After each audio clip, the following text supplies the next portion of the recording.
지난 시간에 우리 3장에서 다니엘의 세 친구가 금신상 앞에 절하지 않았을 때 어떤 일이 일어났는지에 대해서 우리 살펴보았습니다.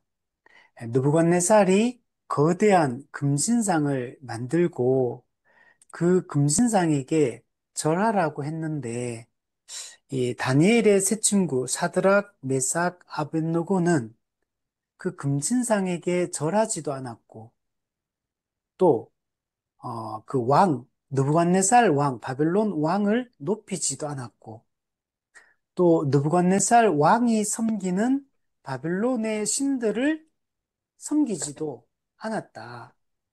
그래서 이 다니엘의 세 친구를 미워하고 또 시기에 질투하고 있던 사람들이 왕에게 고소를 하게 됩니다. 고발을 하게 됩니다.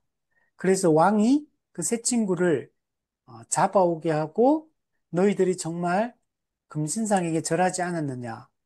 나에게 절하지 않았느냐? 내가 섬기는 신들을 섬기지 않았느냐? 절하지 않았느냐? 라고 물었습니다. 그래서 세 친구가 우리가 절하지 않았다. 그럼에도 불구하고 느부갓네살 왕은 다시 한번 기회를 줍니다. 이제라도 너희가 준비하였다가 악기 소리가 들리면 금신상에게 절하라. 그러면 살려주겠다. 근데 만약 절하지 않으면 어떤 신도 내 손에서 너희를 건져낼 신이 없을 것이다. 그러면서 자기의 막강한 그 권력을 자랑하고 자기가 섬기는 그 신의 강함을 자랑을 했습니다. 그러나 새 친구는 우리가 대답할 필요가 없다. 그 대답할 필요가 없다. 이렇게 얘기했는 거는 우리가 섬기는 하나님이 이 풀무불에 우리를 던져 넣는다 하더라도 하나님이 우리를 건져 주실 것이다. 이 위기와 이 고난에서 하나님이 능히 자기 백성을 건져 줄 것이다. 라는 이 확신을 가지고 대답을 했습니다.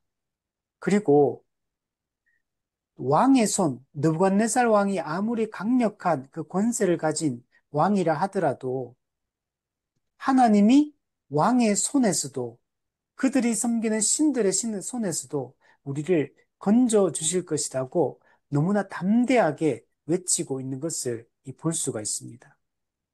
우리에게도 이 믿음을 갖는 것이 중요합니다.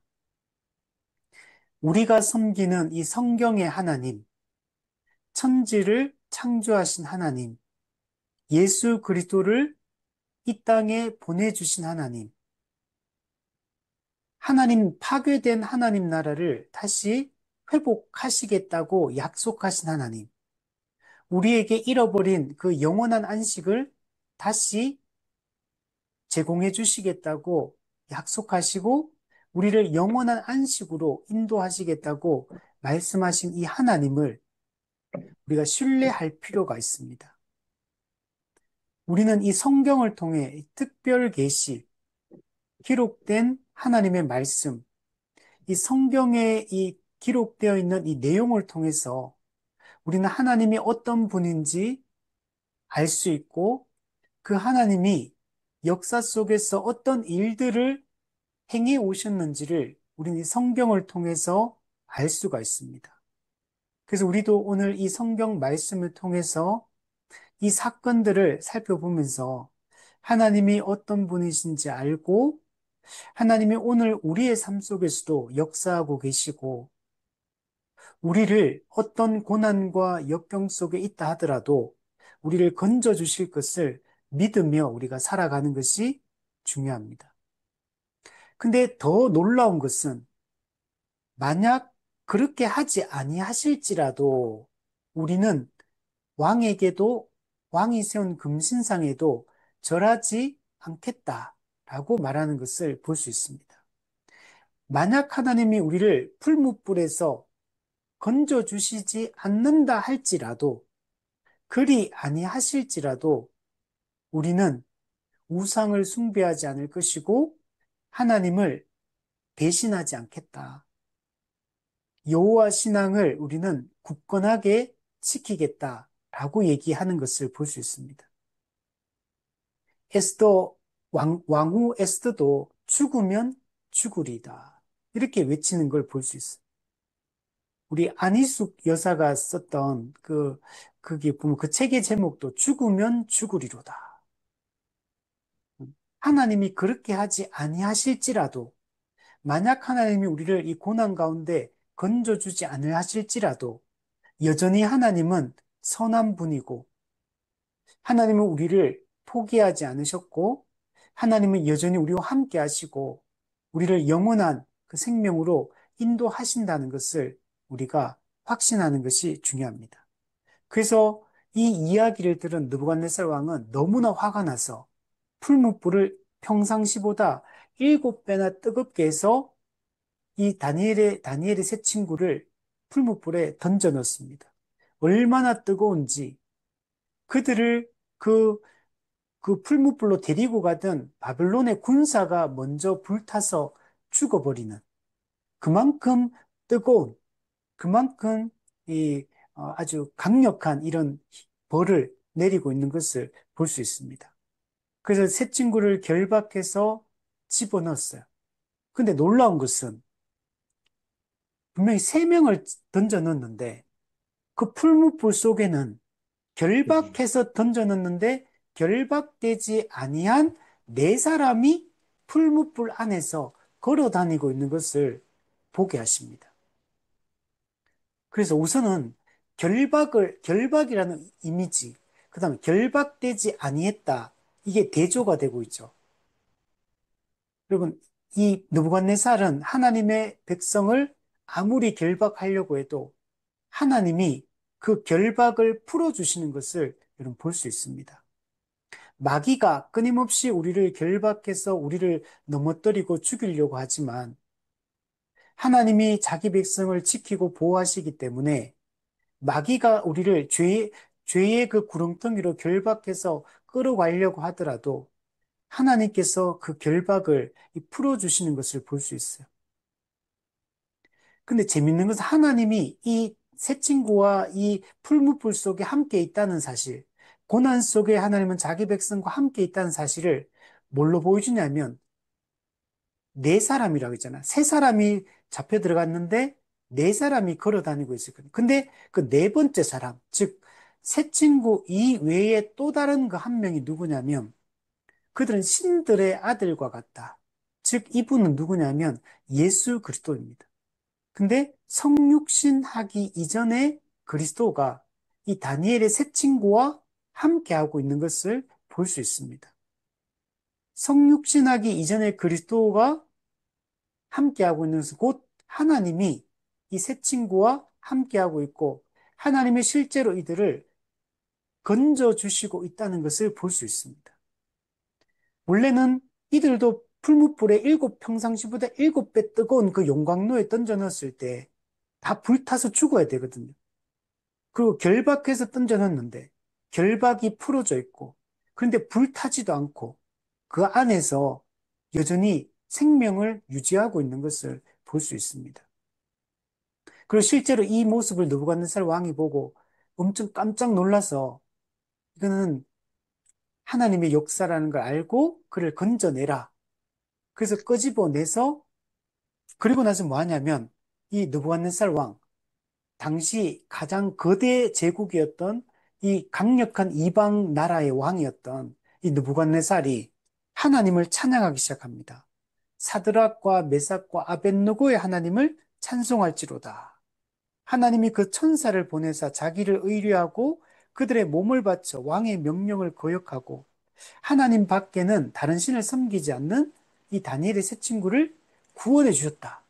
그러면서 조서를 내리는데 뭐라고 조서를 내리냐면 자기 그 바벨론 제국, 그 자기 땅에 거하고 있는 모든 백성들에게 조서를 내려서 사드락과 메삭과 아벳느고의 그 하나님께 경솔히 굴지 말라.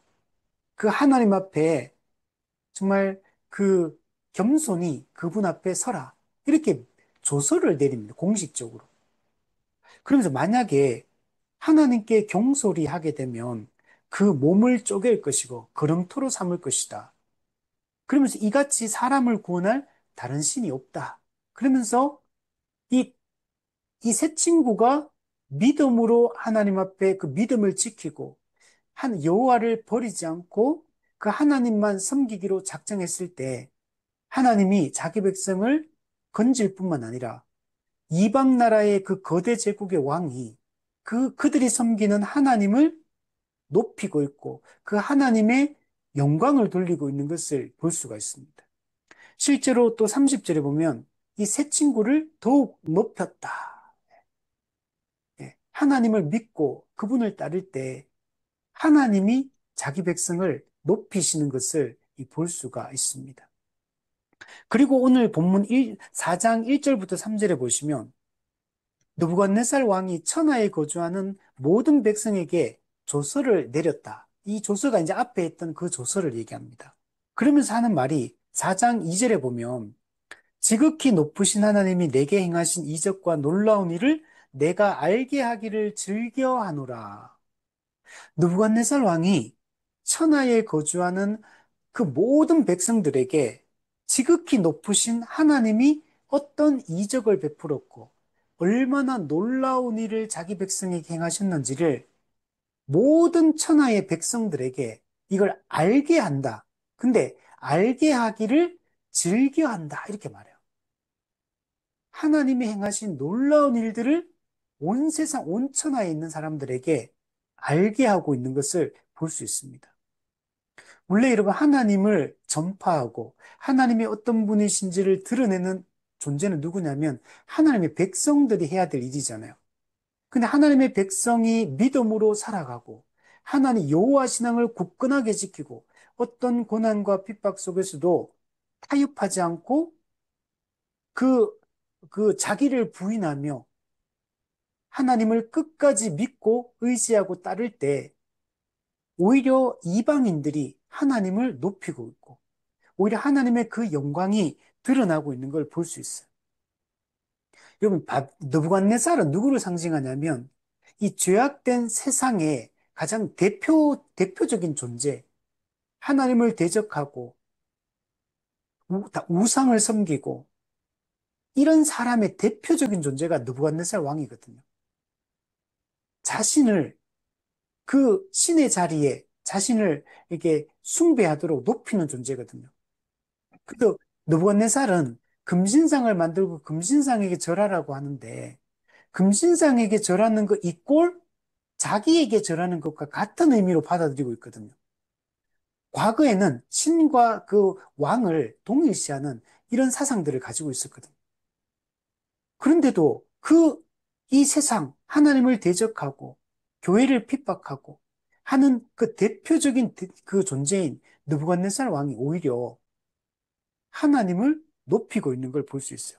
우리 3절에 보면 참으로 크도다 하나님의 이적이요. 참으로 능하도다 그의 놀라운 일이요.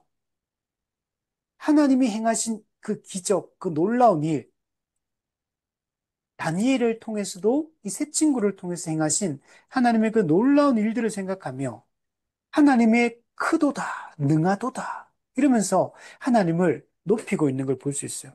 그 놀라운 얘기예요. 3절에 보면 그의 나라는 영원한 나라다. 그의 통치는 대대에 이르리로다. 하나님이 영원한 나라, 하나님의 이 나라를 하나님이 건설하시고 그 나라는 대대 영원할 것이다. 라고 얘기하는 것을 볼 수 있어요.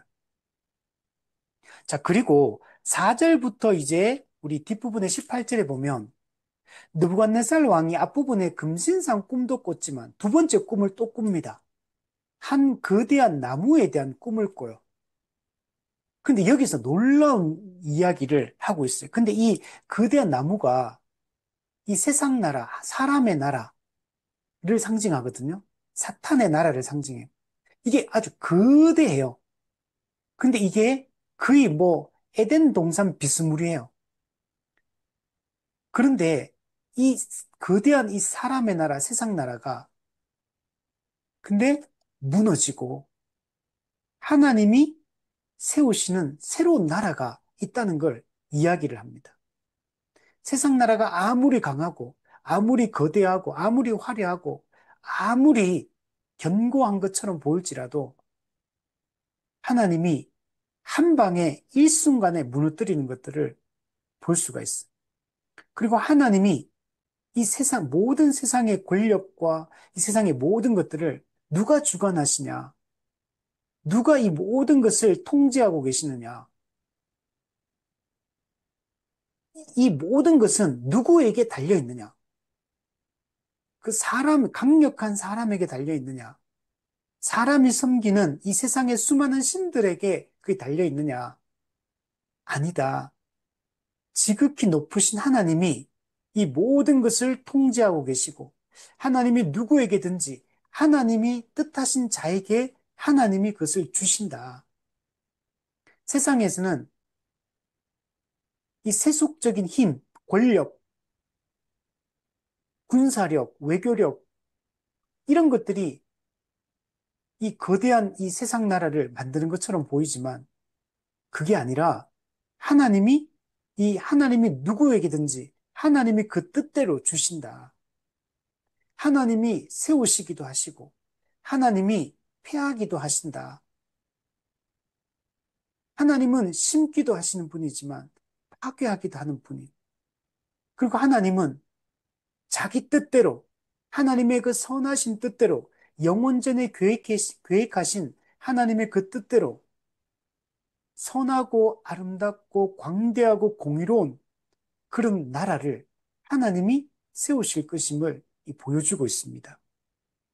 우리 2장에 우리 금신상, 이 거대한 금신상을 만들었지만 손대지 아니한 돌이 하늘에서부터 날아와서 그 거대한 금신상을 무너뜨리고 그 손대지 아니한 그 돌, 옛날 성경에는 이걸 뜨인 돌이다 이렇게 표현합니다. 이게 태산을 이루어서 온 천하에 가득하게 될 것이다. 하늘에서부터 내려온 그 돌에 의해 이 세상에 세워진 거대한 금신상이 무너지고 그 뜨인 돌이 태산을 이루게 될 것이고 온 세상에 가득하게 될 것이고 이렇게 세상이 앞으로 진행될 것이다. 그걸 한마디로 우리 2장 44절에 이렇게 얘기했죠. 이 여러 왕들의 시대에 하늘의 하나님이 한 나라를 세우시리니 여러 왕들의 시대, 이 사람의 나라, 세상 나라, 사탄의 나라, 이 강력한 이 세상 제국이 이렇게 막 서 있는 그러나 하늘의 하나님이 이 세상 나라를 무너뜨리고 하나님이 새로운 나라를 세울 거다. 영원히 그 나라는 망하지 않을 것이며 그 주권이 다른 백성에게 넘어가지도 않을 거다. 이 모든 세상 나라를 쳐서 멸망시킬 것이고 그 하나님이 세우시는 새로운 나라는 영원히 서게 될 것이다. 이거는 사무엘하 7장에 하나님이 다윗과 언약을 맺거든요. 그게 다윗 언약입니다. 다윗 언약의 핵심 내용이 뭐냐면 다윗의 후손으로 오실 한 사람을 통해 다윗의 후손을 통해 영원히 망하지 않는 나라를 세울 거다. 다윗의 왕조가 영원할 거다. 그 다윗의 왕조가 상징하는 게 하나님 나라를 상징하는 거다. 이게 이미 사무엘하 7장에서 얘기를 했던 거. 이게 더 거슬러 올라가 보면 모세 언약을 통해 하나님이 한 민족 이스라엘과 언약을 맺습니다. 모세 언약을. 그 한 민족이 이스라엘 민족이고 이 이스라엘 민족이 하나님의 백성이 가나안 땅, 약속의 땅에서 그곳에서 하나님의 율법에 순종하며 하나님의 주권의 통치에 순종하며 그 하나님이 통치하는 나라를 세우는 거예요. 그게 이스라엘 나라는 그 이스라엘 나라는 하나님 나라를 상징하고 있는 거예요. 이걸 더 앞으로 가보면 아브라함과 하나님 언약을 맺어요. 그 아브라함 언약의 핵심이 뭐냐면 하나님 나라에 대한 구체적인 약속이 주어지는 거예요.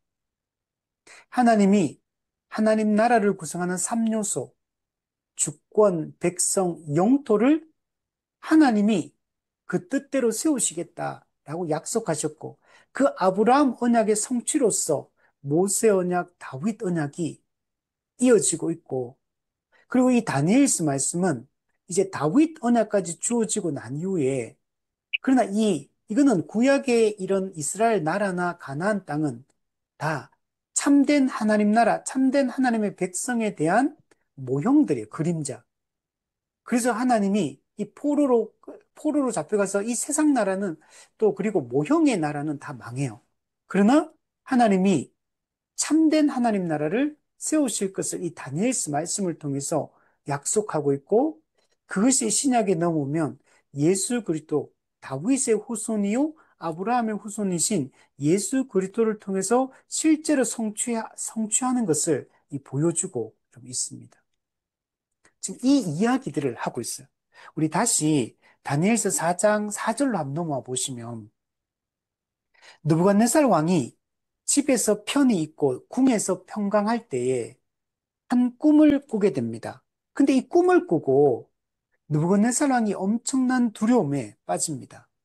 그리고 그 꿈 환상을 통해 받은 것 때문에 번민했다. 이 번민했다는 말이 다른 번역 보면 마음이 답답했다. 이 꿈의 이 내용 때문에 이 해석을 아직 모르고 있기 때문에, 그리고 이게 아주 징조가 있는 꿈이었기 때문에 엄청난 두려움과 마음의 답답함을 느끼기 시작했다라고 합니다. 그래서 6절에 보면 바벨론 지혜자들을 불러요. 이 지혜자들은 당시에 이런 꿈을 꾼다든지 어떤 시대의 징조라든지 이런 것들 해석하는 사람들이거든요. 그래서 나라의 방향을 설정하는 이런 사람들이요. 이런 철학자들이기도 하고, 신비가이기도 하고, 점성술사이기도 하고, 무당이기도 하고, 이런 사람들이 전부 다. 당시 이런 사람들의 이 조언을 통해서 그 제국을 통치했거든요. 그래서 느부갓네살 왕이 바벨론의 모든 지혜자들을 불러서 그 꿈의 해석을 나에게 알려달라. 이렇게 말했는데, 실제로 보면 이들이 다 그 꿈을 듣고도 해석을 느부갓네살 왕에게 알려주지 못합니다. 이거는 이 세상 지혜자의 여러분 한계를 보여줍니다. 세상에 아무리 똑똑하고 지혜롭고 지식을 가지고 있는 것 같지만 하나님이 행하시는 일들을 해석하고 그 의미를 깨닫고 그것을 분별할 수 있는 분이 없어요. 우리 신약에 넘어오면 영적인 일은 영적으로야 이걸 분별할 수 있다. 오직 성령에 의해서만 이 영적인 일들, 하나님이 하시는 그 하나님의 구원 경륜을 이해할 수 있고 깨달을 수 있는 겁니다. 세상 지혜자들은 하나님이 느부갓네살 왕으로 꾸게 하신 이 꿈의 내용을 안다 할지라도 그것을 풀어낼 수 있는, 그 의미를 해석할 수 있는 능력이 없다는 것을 좀 보여줍니다. 여러분, 그거는 우리 앞부분에 한번 성경 구절 한번 찾아볼게요. 첫 번째 꿈을 꾸었을 때도 이 똑같은 얘기를 하는 걸 볼 수 있어요. 2장 11절. 2장 11절에 보면 왕께서 물으신 것은 어려운 일이라. 육체와 함께 살지 아니하는 신들 외에는 왕 앞에 그것을 보일 자가 없나이다. 첫 번째 금신상 꿈을 꾸었을 때도 이 바벨론 지혜자들은 이 꿈의 해석은 오직, 꿈의 내용도 그렇지만 꿈의 해석도 오직 신들 외에는 이걸 해석할 수 없다. 자신들의 한계를 스스로가 인정하고 있는 것을 볼 수가 이렇게 있습니다. 여러분, 하나님의 이 뜻, 하나님이 역사 속에서 자신의 구원 경륜을 이루고 가시는 장차 될 일, 후일에 될 일, 하나님이 앞으로 이 역사를 이끌고 가는 그 방향을 세상 사람들은, 성령의 그 인도함을 받지 않는 사람들은 절대로 이 꿈의 내용을 알 수가 없어요. 그래서 세상에 아무리 똑똑한 철학자, 뭐 교사, 뭐 사회학자, 뭐 심리학자, 아무리 똑똑해도 여러분 이 하나님의 지혜를 하나님의 이 구원 경륜을 깨달을 수가 없는 겁니다. 근데 8절에 보세요. 그 후에는 뭡니까? 이 바빌론 지혜자들이 왕 앞에 와가지고 꿈의 내용을 듣고 해석하지 못한 이 상황이 일어난 이후를 얘기하는 거예요. 제일 마지막으로 바빌론의 지혜자들은 아무도 꿈의 해석을 하지 못했거든요. 그런데 그 후에 다니엘이 이제 등장합니다. 근데 보면 다니엘은 이름이 벨드사살이에요. 벨드사살. 이 벨드사살은 이 느부갓네살 왕이 섬기는 바벨론 신이 벨이거든요. 벨. 벨 신의 그 이름을 따가지고 다니엘의 이름을 아니 그 다니엘의 이름을 벨드사살이라고 이름을 지어줬던 거예요. 이 개명한 거죠. 바빌론식으로. 그게 벨드사살인데 이 느부갓네살이 뭐라 그러면 8절 중간에 보면 이 다니엘은 거룩한 신들의 영이 있는 자다. 또 9절에 보세요. 내 안에는 거룩한 신들의 영이 있은즉 어떤 엄밀한 것이라도 내게는 어려울 것이 없는 줄을 내가 안다. 느부갓네살 왕은 확신하고 있는 게 뭐냐면 다니엘은 이 꿈의 해석을 알려줄 수 있다는 확신을 가지고 있어요.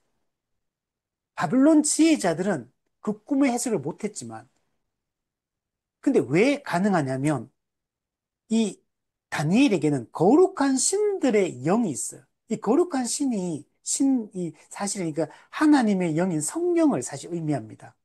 성령에 의해 다니엘이 이 꿈의 해석을 사실 알게 하는 거거든요. 물론 느부갓네살 왕은 성령에 대해서 모릅니다. 그러나 분명한 거는 다니엘이 참된 그 신, 이 은밀한 것을 나타내고 은밀하고 신비로운 것들을 해석할 수 있는 그 신의 영이 이 다니엘과 함께하고 있다는 사실은 알고 있어요. 그거는 우리 앞부분의 2장에서도 이미 나타났죠. 첫 번째 금할 때 하나님이 어떤 분이냐면 은밀한 것을 나타내시는 분, 참된 지식과 참된 이 진리를 알려주니라는 분이라는 것을 금신상 이 꿈의 내용과 해석을 통해서 느부갓네살이 그걸 한번 경험했거든요. 그래서 다니엘에게 너는 거룩한 신들의 영이 너와 함께하고 있다. 그러면 너는 내 꿈을 해석할 수 있다라는 이 생각을 가지고 다니엘에게 이런 이야기를 하고 있는 걸 볼 수 있어요. 그리고 9절 앞부분에 보면 이 다니엘을 뭐라고 부르냐면 박수장이다. 이 박수, 이 바빌론의 모든 지혜자들의 이 대장이랑 대장, 장. 사실은 다니엘은 식민지 포로 중에 한 명에 불과하거든, 사실은. 바빌론에 있는 그 박수들은, 이 지혜자들은 전부 다 바빌론인들이 대부분이고, 플러스 식민지에 똑똑한 사람들이 또 플러스 돼 있어요. 그 식민지인들 중에 똑똑한 사람 중에 한 명이 다니엘이거든요. 그런데 다니엘이 여러분 바빌론 제국 전체에 박수장을 하고 있어요. 그거는 누가 다니엘을 높였냐면 하나님이 다니엘을 첫 번째 금신상 그때 꿈의 해석을 하고 그때 다니엘을 높여서 저 박수장으로 삼았을 뿐만 아니라 바빌론 제국 전체의 총리로 삼았거든요.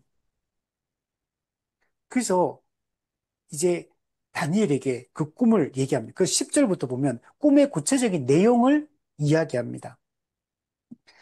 꿈에 본즉 땅의 중앙에 한 나무가 있다. 땅의 중앙. 그 지금 여기서 이제 밑에 기록되어 있는 이 내용이 세상의 중심에 있는 인물을 얘기하는 거예요.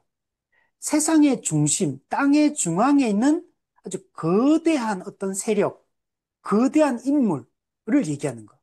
사실 이게 누구라면 바벨론과 느부갓네살 왕 자신을 얘기해요, 사실은. 근데 아직은 이름이 밝혀지지 않았지만 어쨌든 간에 그 땅의 중앙에 한 나무가 있는데 그 높이가 너무 높아요. 이 나무가 계속 자라나요, 11절. 그리고 견고해집니다. 그리고 이 나무가 얼마나 높은지 하늘에까지 닿았다 그래, 하늘에. 이 세상에서, 이 땅에서 나무가 자라가 하늘까지 자라날 정도로 이 세상의 땅의 중앙에 있는 이 거대한 나무, 대단하죠. 근데 이거 보기만 해도 그 위용에 압도당할 수밖에 없는 이런 거대한 나무를 꾸며봅니다. 근데 이 나무가 얼마나 큰지 땅 끝에서도 보인다. 그러니까 땅에 있는 것 중에는 가장 거대한, 가장 견고한, 가장 강한, 가장 부유한, 가장 견고한 이런 세력인 것. 땅 끝에서 모든 사람이 이 거대한 나무 앞에 무릎 꿇고 그 앞에 복종하고 있는 이 모습을 보여줍니다. 그 잎사귀는 아름다워요. 열매는 만민이 먹을 거, 나무에서 나눈 그 나무 열매가 이 온 세상에 있는 모든 사람을 먹이고 또 남을 만큼 풍성한 열매를 맺고 있어요. 그리고 모든 땅의 들짐승이 그 나무의 그늘 아래 와서 쉬어요. 그러니까 이 나무의 영향력이라는 거는 대단한 거예요. 누구도 들짐승까지도 모두 다 여기 깃들여서 이 나무의 그 힘으로 살아가고 있어요. 공중의 새도 그 나무에 다 깃들입니다. 육체를 가진 모든 것이 거기에서 먹을 것을 얻게 됩니다. 그리고 풍족하게 얻게 돼요. 여러분, 이 내용을 보면 이 어디가 떠오릅니까? 에덴 동산이 떠오르지 않습니까? 이 에덴 동산에서 있는 것 같아요, 흡사. 아무런 부족함이 없고, 모든 사람이 평화롭게 살 그 나무 그늘 아래서. 그 거대한 나무의 영향력은 온 세상을 통치하고 있고, 온 세상에 영향을 미치고 있고, 아주 강력한 그 권세를 가지고 있는, 모든 것을 관할하고 있는 이런 존재인 겁니다. 자, 그런데 13절 보세요. 반전이 일어납니다. 한 순찰자, 한 거룩한 자가 하늘에서 내려왔다. 이 한 순찰자, 이 일종의 감시자, 감시자, 예, 거룩한 감시자. 하늘에서. 근데 이게 하늘에서 내려왔으니까 사실 이게 하나님으로부터 이 모든 게 이제 이루어진다라는 것들을 보여주고 있습니다. 그래서 한 거룩한 순찰자가 하늘에서 내려와서 소리를 지릅니다. 뭐라고 소리 지르냐면 그 나무를 베라. 그 가지를 잘라라. 그 잎사귀를 떨어버려라. 그 열매를 헤쳐버려라. 그리고 그 나무 그늘에 깃들이고 있는 이 새들을 쫓아내고 그 짐승들을 떠나게 해라. 여러분, 앞에서 11절, 12절에 나타나 있는 이 나무를 보면 완전히 이 나무가 서 있는 이 세상을 보면 에덴 동산 같아요. 유토피아예요, 완전히. 이, 이 거대한 나무 아래 살면 정말 행복하고 만족하고 모두가 이 그늘 아래서 부족함이 없이 풍족함을 누리고 이랬잖아요. 근데 하늘에서 내려온 한 순찰자가 소리 지르기를 이 거대한 나무의 모든 것들을 다 잘라버리고 해치고 쫓아내고 깃들어 있는 모든 것들을 그냥 쑥대밭으로 만들어버리라는 거예요. 그런데 15절에 보면 그러나 그 뿌리에 거루터기는 땅에 남겨둬라. 근데 완전히 없애진 않아요, 하나님께서. 완전히 아직 하나님이라는 거는 드러나지 않았지만 어쨌든 하나님이 거루터기는 아직 남겨두라. 그리고 어떻게 하는 줄 아냐면 나무의 그 거루터기라는 거는 이제 나무 위를 다 잘라내고 밑에 있는 밑둥이잖아요, 밑둥. 그것만 딱 남아있는 거. 그러니까 이 나무에 온 세상에서 다 보던 그 나무의 강력한 위용, 이건 다 사라지고 없는 거. 그냥 이제 정말 이제 꺼져가는 심지, 불이 꺼질랑 말랑하는 다 죽어가, 아주 생명이 완전히 죽진 않았는데 거의 죽어가고 있는 이런 형상인 거예요. 그 거루터기만 남아있는데, 근데 또 거루터기 어떻게 하냐면, 쇠와 놋줄로 동이고, 그것을 들풀 가운데 두어라. 들풀. 이 세상에 가장, 들풀이라는 거는 이 세상 광야, 가장 어떤 이게 그냥 에덴 동산이나 이런 푸른 초장 같은 곳이 아니라 메마른 땅, 가장 거친 땅, 거친 환경 속에 쇠 줄로 묶어가지고 그냥 그 던져두라는 거야. 그 이전에 가졌던 그 영광과 비교해 보면 너무나 대조적인 이 모습을 보여주고 있습니다. 그리고 그 들풀 가운데 어떠냐면 하늘 이슬에 젖어요. 짐승과 더불어 제 몫을 얻는다. 짐승이라는 것은 우리가 어떤 데서 쫓겨나면 정처 없이 떠돌면서 어떤 기거할 집도 없고 비를 피할 곳도 없고 그냥 떠돌면서 그냥 짐승과 함께 그냥 그 거친 광야에서 그냥 뒹굴고 있는 이런 처량한 신세를 보여주거든요. 과거에 이런 거 있잖아요. 뭐, 왕에게 이렇게 높은 영의정이고 좌의정이었는데, 왕에게 밉보여가지고, 유배당해가지고, 처량한 신세로 모든 권세를 잃어버리고, 그죠? 낙향해가지고, 그냥 그렇게 살아가는, 그때 있잖아요. 그죠? 이, 이슬을 피해줄 나는 그냥 지붕도 없는 이런 곳에 살고 있다. 이러면서 자기 신세 한탄하고 막 이런 거 있잖아요. 지금 가장 높은 곳에 가장 강력하게 그 힘을 발휘하든 권세를 발휘하든 영향력을 발휘하든 그 영광 가운데 휩싸였던 이 존재가 하루아침에 다 손발이 다 잘리고 이 처량한 신세로 전락한 것을 볼 수 있어요. 그래서 더 놀라운 건 16절 보세요. 그의 마음은 변하여 사람의 마음 같지 않고 짐승의 마음을 받는다. 사람의 마음, 짐승이면 대조적인 거. 사람다운, 짐승답다 우리가 나쁜 말이잖아요. 사람답다 할 때는 우리가 좋은 뜻이지만, 저 사람 짐승 같다. 이러면은 정말 그 사람을 이렇게 낮추어서 부른 말이잖아요. 그 짐승은 본능에 따라 움직이는 존재고, 그 도덕성이 없고, 그죠? 높은 고귀한 지식이 없는 이런 존재잖아요. 짐승이라는 거는. 근데 사람의 마음, 그 사람 중에 최고의 그 사람의 마음을 가졌던 이 존재가 이제는 짐승의 마음을 받아가지고 일곱 때를 지내리라. 그 일정 기간이에요. 그 일정 기간 일곱 대. 근데 이 일곱이라는 숫자 완전 숫자잖아요. 그래서 이 완전히 그 한 순찰, 하늘에서는 한 순찰제에서 다 잘리고 소리 지르기를 자르라 그러고 잘리고 나서 일곱 대 동안 완전히 처량한 신세로 이 전락하게 된 것을 볼 수 있습니다. 자, 이 얘기를 통해 진짜 하고 싶은 얘기가 뭐냐면 17절입니다. 이게 가장 중요해요. 결론적으로. 자, 이것은 순찰자들의 명령대로 거룩한 자들의 말대로 다 이루어진 상태를 지금 말한다는 것.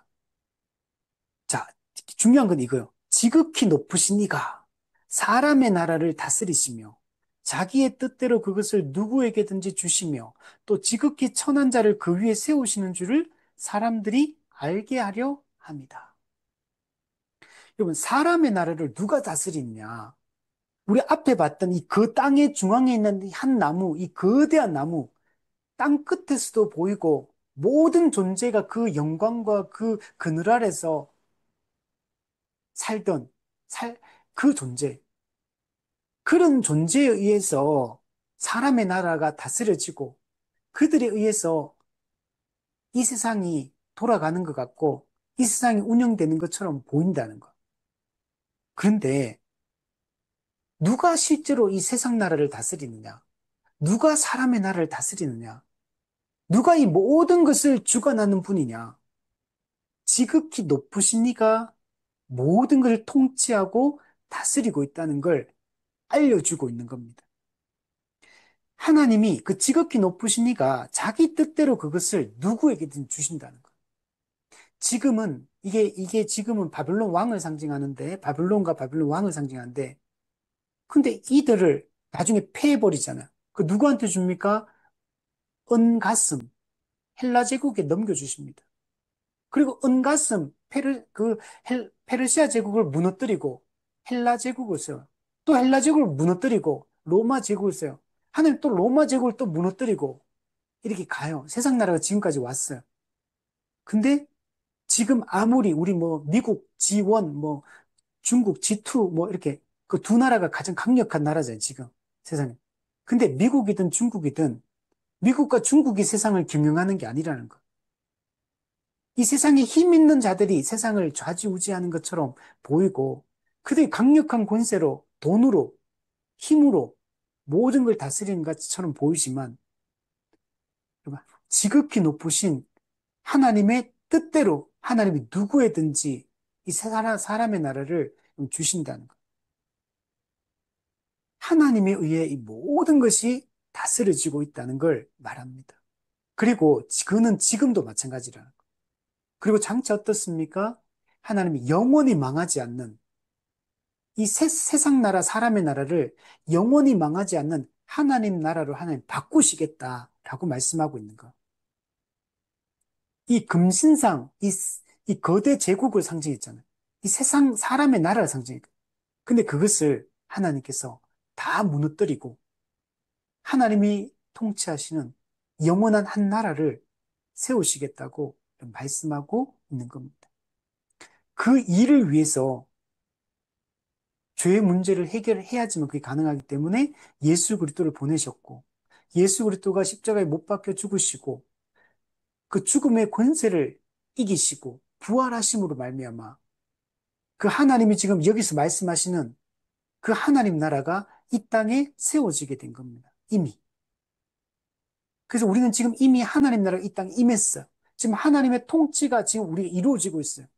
우리가 누굽니까? 그 하나님 나라 백성으로 지금 살고 있는 겁니다. 우리는 그 하나님을 하나님으로 인정해요. 우리는 하나님의 말씀인 성경 말씀을 읽고 묵상하고 연구하면서 이 성경 말씀에 우리는 순종하며 현재 살아가고 있습니다. 물론 아직은 우리가 불완전한 순종을 하고 있지만 그러나 이미 우리는 하나님의 하나님 되심 인정하고 그분의 말씀인 성경에 순종하고 복종하며 살고 있고 우리는 지금 여전히 복음을 전파함으로 또 믿지 않는 세상 사람들을 그들을 구원해서 그들도 하나님을 섬기는 자로 지금 바꾸고 가는 일들을 지금 하고 있습니다. 이 일이 아직은 완성되지 않았지만 이제 곧 예수 그리스도께서 재림하실 것이고 이 모든 일들을 하나님 나라를 완성하는 일들을 하실 거라는 것. 우리 이것을 우리 바라보고 살아야 됩니다. 그래서 오늘 17절까지를 보면 아직은 이제 완전히 이 의미가 느부갓네살 왕은 이 의미를 몰라요, 아직까지. 그래서 18절에 보면 그 해석을 밝히 말하라 하면서 느부갓네살이 다니엘에게 요청하고 있는 걸 볼 수 있습니다. 너는 능히 할 것이다. 거룩한 신들의 영이 너와 함께 있기 때문에 그 해석을 나에게 알려줄 수 있다라고 얘기합니다. 그리고 이제 19절에서 이제 우리 뒷부분에 27절까지 우리 다음 주에 보는 이 본문을 통해서 이걸 상세하게 이렇게 설명해 주고 있는 것을 우리 볼 수 있습니다. 그래서 다음 주에 요 얘기는 이어서 우리 또 한번 얘기를 해보도록 하겠습니다. 자, 그래서 결론적으로 하나님이 세상 나라를 다스리신다. 하나님은 교회만 다스리는 게 아니에요. 하나님은 지금도 하나님이 영원전에 창세전에 작정하신 하나님의 구원 계획을 따라 하나님 지금 역사 속에서 하나님의 구원 경륜을 이루어가고 있다는 걸 우리는 믿어야 됩니다.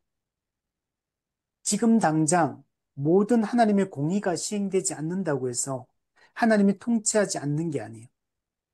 하나님은 지금 열심히 일하고 계십니다.